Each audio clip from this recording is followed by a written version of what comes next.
Maraming salamat sa pagtawag sa akin dito sa entablado dahil talagang gusto kong makapagsalita ulit sa aking mga kaibigan kung saan ako na-assign, na destino dito sa Mindanao.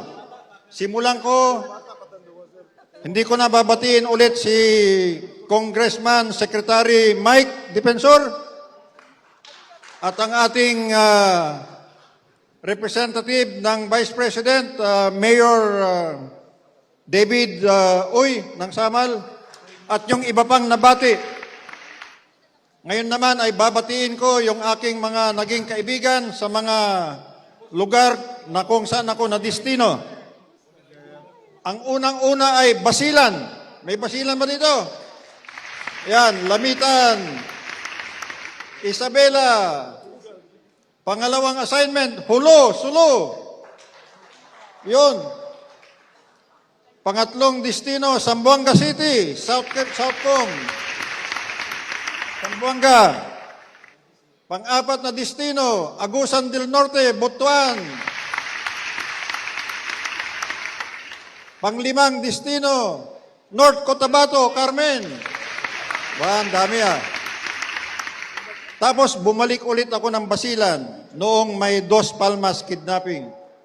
Ngunit hindi naman ako umalis talaga sa Mindanao dahil ang mga posisyon ko sa headquarters ay kailangan nandito rin ako. Ako na ang naging operations chief ng Army, ng General Headquarters, at ako din naman ang naging commander ng Army at Chief of Staff ng Armed Forces of the Philippines. Katunayan, pagkatapos kong makipaggera sa MILF, naging kaibigan ko sila. Dahil kami ang gumawa ng unang agreement sa Memorandum Agreement on Ancestral Domain. Maalala ninyo yung ancestral domain natin?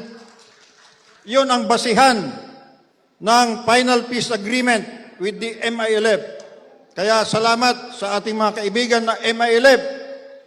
Matapang sa gera, pero may tunay at hindi umuurong sa isang salita. Hindi gaya ng CPP-NPA, laging sinungaling. Saludo ako sa MILF na kalabang ko noong araw. Ngayon, kaibigan ko sila at ako'y natutuwa kasama pa natin sa ating hugpong, sa raids. Ako po ay naging National Security Advisor, pangatlong cabinet position, at dahil sa ako ay naging National Security Advisor ni Mayor Digong, palakpakan natin si Mayor Digong. Alauna na, doon sa Netherlands -7. Alas 4 pa lang yata ng umaga. Pero, Mayor Digong, palakpakan natin para lagi siyang malakas.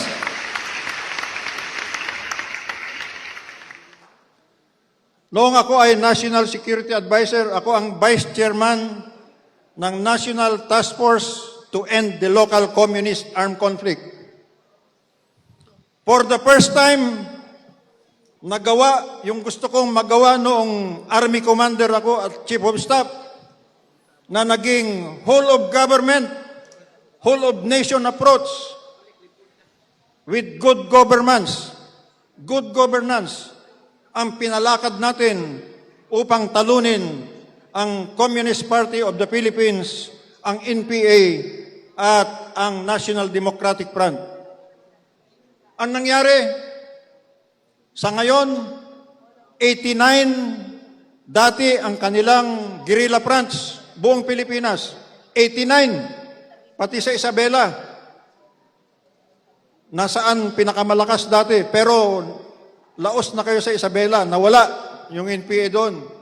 Ang pinakamalakas dati, nung gawin natin ang NTF-ELCAC ay ang Davao Region. Di ba, Governor Tyron, oy, ikaw ang lagi nilang hinahanting ka pa nila ngayon?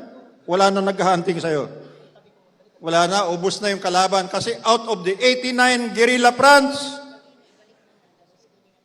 iisang guerrilla front na lang ang naiwan.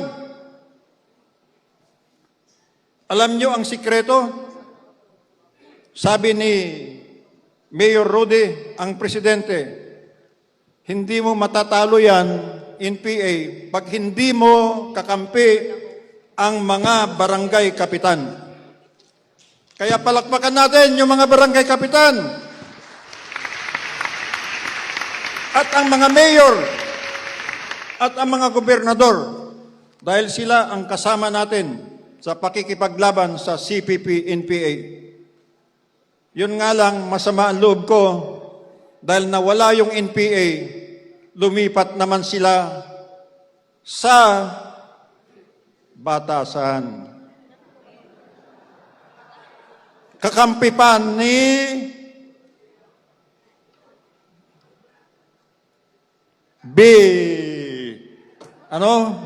Tamba.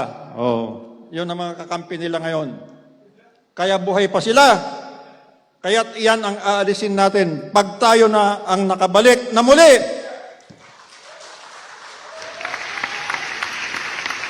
At sa katunayan, nasa power naman talaga ng Pilipino ang pagbabalik natin. Maghanda na sila, di ba, Attorney Torion? Handa mo. Si Mike Defensor, 5 na ang kaso.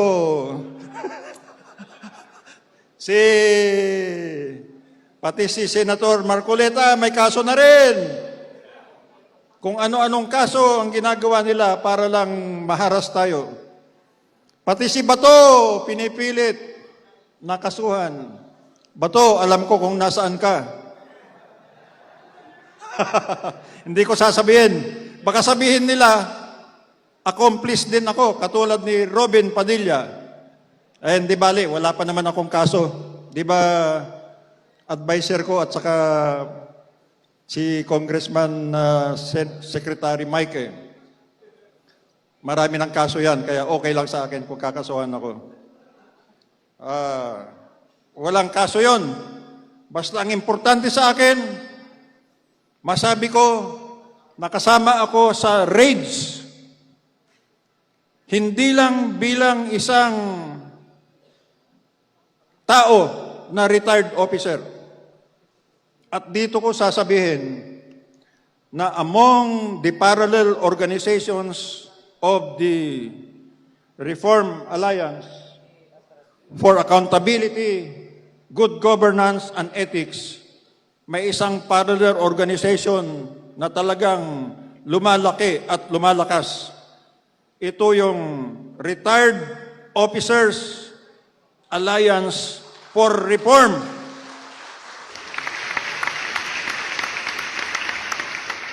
Kung mayroon tayong raids, mayroon kaming ROAR. Di ba? Retired Officers Alliance for Reform. ROAR. Sama kami sa inyo. Sama kami sa inyo. At sana lalong lumakas ang ating pagsasama-sama, lalo na't kasama na natin, isinama na tayo ng hugpong sa pagbabago.